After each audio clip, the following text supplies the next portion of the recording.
Nima uchun erkaklar begona ayollarga borishadi? Xo'p, uylanguncha yoshlarimiz bu uylanmagan, shu sababli borib qo'ygan desangiz agar, uylangandan keyin ham boradigan erkaklarimiz kam emas. Bugun sizlar bilan mana shu sabablarni ko'rib chiqamiz. Demak, aziz do'stlar, bu begona ayollarga borish mavzusi juda ham dolzarb mavzu hisoblanadi. Chunki uylanmagan yoshlarimiz ham, uylangan yoshlarimiz ham juda ham ko'pchiligi begona ayollarga borib, har xil kasalliklarni yuqtirib, turli xil shikoyat va muammolar bilan bizga murojaat qilishadi. Biz bu bemorlarni turli xil lichinalarni olib, shifo topolmasdan qiynalib yurganini ham yoki lichina olib, chala davolanib, noto'g'ri davolanib, befarzand bo'lib qolgan yoshlarimizni ham juda ham ko'p uchratamiz. Shu sababli hozir mana shu mavzuni nima uchunligini batafsilroq tushuntirishga harakat qilamiz. Uylanmagan yoshlarimiz nima uchun begona ayollarga borishadi? Buni sabablari juda ham ko'p. Tajribamizdan kelib chiqib, 3 ta sababni misol keltirishimiz mumkin. Birinchisi bu muhitni ta'siri, ya'ni sirida silni chim silavolia deydi, ya'ni tashqi muhitni ta'siri iroda kuchidan ustunlik qiladi. Ya'ni ko'pchilik yoshlarimiz atrofidagi do'stlari, o'rtoqlari, jo'ralari borishiga sababchi bo'lib qoladi. Ya'ni yoshlarimiz o'rtasida bir gap bor. Ya'ni men begona ayol bilan jinsiy aloqa qilmaganman deb aytish ko'pchilik yoshlarimiz orasida uyat sanaladigan bo'lib qolgan. Ya'ni xuddi begona ayolga borish erkaklik belgisiday bo'lib qolgan. Shu sababli ko'pchilik yoshlarimiz borgansanmi desa, ha, borganman deydi. Yoki bormagan bo'lsa, yur boramiz deydi. Mana shunaqa holatlarni ko'p uchratganmiz. Shu sababli mana shu atrofidagi sheriklarini kim bo'lishi juda ham katta ahamiyatga ega bo'ladi. Agar sizni yon atrofingizdagi jo'ralaringiz yomon ishlarga, demak, undayotgan bo'lsa, sababchi bo'layotgan bo'lsa, demak, ushbu muhitni o'zgartirish tavsiya beriladi. Ikkinchi eng muhim sabab bu hozirgi kunda atrofimizda shahvatni qo'zg'atadigan sabablarni juda ham ko'pligi. Ochiq-sochiq kiyinish deymizmi, internet deymizmi, mana qizlar bilan gaplashish, uchrashish va hokazo sabablar aynan mana shu shahvatni qo'zg'alishi begona ayollar bilan jinsiy aloqa qilishga sababchi bo'lyapti.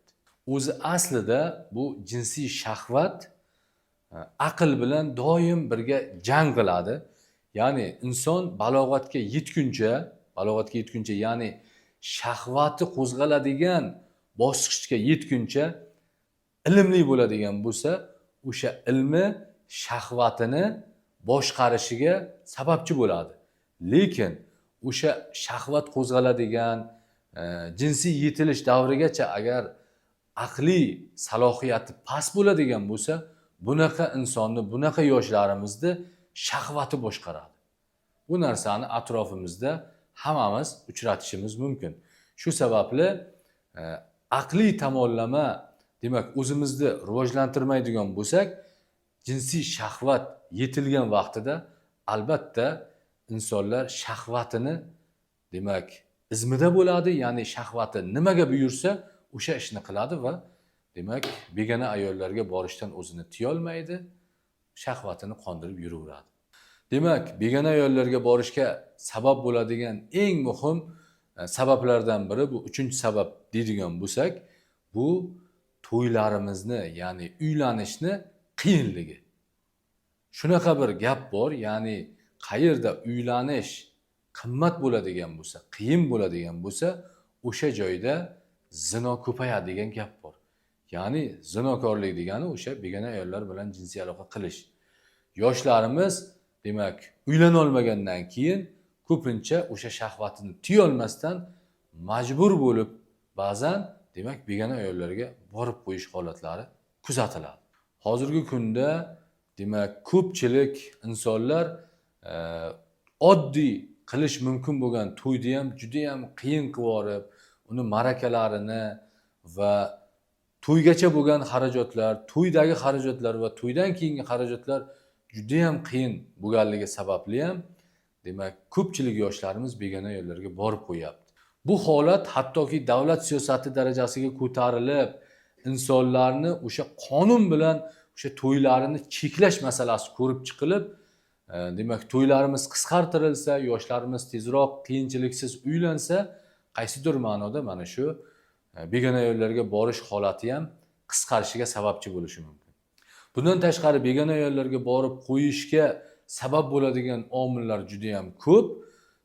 Mana shu 3tasini eng asosiy omillar deb sanashimiz mumkin. Mana aziz do'stlar, hozir ko'rib chiqqan sabablarimiz uylanguncha begona yo'llarga borishga sabab bo'ladigan omillar deb aytdik. Endi esa uylangandan keyin xotini bo'lib turib ham, demak, begona ayollarga borib qo'yishni sabablarini ko'rib chiqamiz.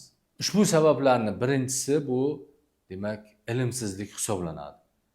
Ya'ni aytib o'tdik, ayoli bo'lib turib ham begona ayollarga boradigan bu inson, demak, haqiqiy ilmsiz inson deymiz. Ya'ni begona ayollarga borib kasallik yuqtirib qo'yish, har xil spid deymizmi, sifilis deymizmi, bundan tashqari har xil tanosil kasalliklarini hamma yoshlarimiz biladi deb o'ylaymiz. Mana shunday har xil kasalliklar haqida tushunchaga ega bo'lib turib, ertaga buni o'ziga, oilasiga, xotiniga, kelajakdagi demak, farzandsizlikka ham sabab bo'lishini bilib turib ham borish, demak, haqiqiy ilmsizlik hisoblanadi. Albatta bizda, demak, jinsiy salomatlik uyat sanalishi, alohida fan, darslik o'tilmasligi bir alohida sabab. Lekin har bir yoshlarimiz hozirgi kunda begona ayollardan kasallik yuqtirish to'g'risida ozgina bo'lsa ham tushunchaga ega deb o'ylaymiz. Ikkinchi, begona ayollarga uylangandan keyin borishga sabab bo'ladigan omil bu er-xotin o'rtasidagi munosabat deb o'ylaymiz. Chunki erkak va ayol munosabati uyda yaxshi bo'lmaydigan bo'lsa, erkak kishi ko'chaga chiqqanda qaysidir ayol unga yaxshi munosabatda bo'ladigan bo'lsa, o'sha ayol bilan, demak, jinsiy aloqa qilib qo'yish holatiga sabab bo'lishi mumkin.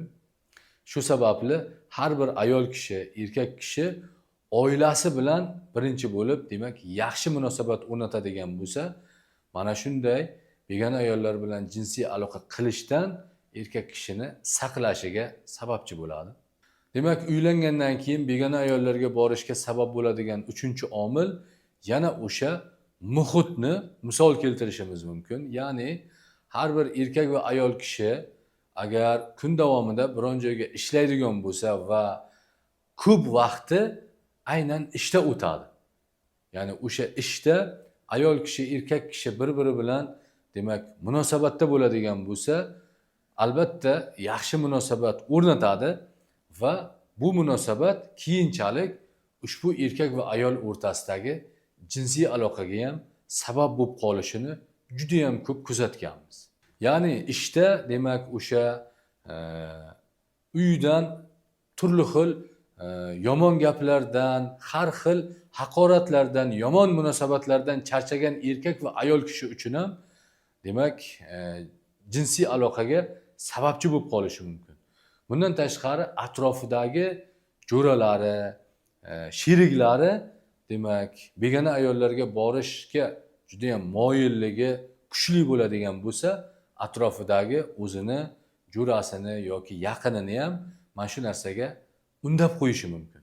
Shu bilan birga bekorchilik ham, ya'ni bir muhim ish bilan, kerakli, foydali ish bilan, mehnat bilan, demak, zaynat bo'lmaydigan bo'lsa, bekorchi bo'ladigan bo'lsa, bu narsa ham begona ayollar bilan jinsiy aloqa qilib qo'yishga sababchi bo'lib qolishi mumkin. Mana aziz do'stlar, ko'rib turganingizdek, uylanguncha va uylangandan keyin, demak, begona ayollarga borib qo'yish sabablarini ko'rib chiqdik. Mana 15 yillik tajribamizdan kelib chiqib, shu narsani aniq aytishim mumkinki, shu paytgacha begona ayollarga borib maza qilgan insonni men bilmayman. Pushaymon bo'lgan, oilasida, o'zini hayotida va shaxsiy o'sha ishida juda ham katta muammolarga sabab bo'lgan, hattoki befarzand bo'lib qolgan, hattoki oilasi buzilib ketgan juda ham ko'p bemorlarni kuzatganman. Shu sababli agar siz ushbu videoni ko'rib turgan bo'lsangiz, hech qachon begona ayollarga bormang. Chunki begona ayollardan juda ham ko'p davolab bo'ladigan va davolab bo'lmaydigan kasalliklarni yuqtirib, kelajakda bir umr hayotingiz muammolar bilan, qiyinchiliklar bilan o'tishi mumkin.